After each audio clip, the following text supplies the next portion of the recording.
ఈరోజు ఆరగ్రహారంలో అంత జైన్ స్ట్రీట్స్లో ప్రచారం చేసుకోవడం జరుగుతుందండి. ఇంటింటికి తిరిగి ప్రతి ఒక్కరికి పాంప్లెట్లు ఇస్తూ ప్రచారం చేస్తూ ఉన్నాము. అందరూ కూడా చాలా బాగా రిసీవ్ చేసుకుంటున్నారు. ఎట్టి పరిస్థితుల్లో కూటమి గెలుస్తుంది.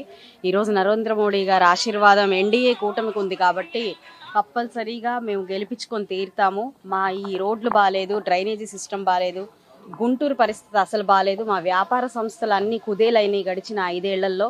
మాకు ఈ ప్రభుత్వం వద్దు. వైకాపా ప్రభుత్వంలో మేము ఎంతో ఆవేదనకు చెందాము, అక్రమాలకి గురయ్యాం కాబట్టి ఎట్టి పరిస్థితుల్లో సైకిల్కి ఓటేసి గెలిపిస్తామని ప్రతి ఒక్కరు కూడా మాకు హామీ ఇవ్వడం జరిగింది. చాలా ఉత్సాహంతో, ఎంతో ధైర్యంతో ఈరోజు మేము మా ప్రచారాన్ని ముందు కొనసాగిస్తూ వెళ్ళిపోతూ ఉన్నామండి. ప్రభుత్వంలోకి వచ్చి రాగానే ఇక్కడున్న సమస్యలు కానివ్వండి, ఇక్కడ చేయాల్సిన పనులు కానివ్వండి, లేదంటే వారికి ఇవ్వాల్సిన మద్దతు కానివ్వండి, ఎట్టి పరిస్థితుల్లో ఇస్తామని వారందరికీ కూడా ధైర్యం చెప్తూ మేము ముందుకు వెళ్ళిపోతూ ఉన్నామండి.